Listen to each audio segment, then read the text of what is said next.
В республике с рабочим визитом находится министр образования и науки России Дмитрий Ливанов. Сегодня он посетил детский сад «Северные звездочки» в Якутске. На строительство Центра развития ребенка, отвечающего всем современным требованиям, из федерального бюджета было выделено 261 миллион рублей. Образовательная программа ведется в 10 группах. Здесь занимаются 300 детей.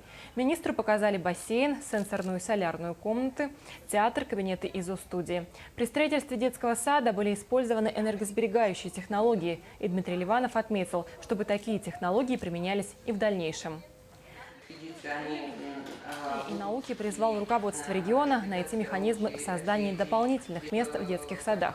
До 2016 года в каждом регионе России должна быть обеспечена стопроцентная доступность дошкольных учреждений для детей в возрасте от 3 до 7 лет. Отметим, что за прошлый год в республике места в детских садах получили более 5500 детей. Но этого пока недостаточно. Более 11 тысяч детей ожидают своей очереди. Дмитрий Ливанов подчеркнул, что федеральный центр будет поддерживать Якутию в решении этого вопроса.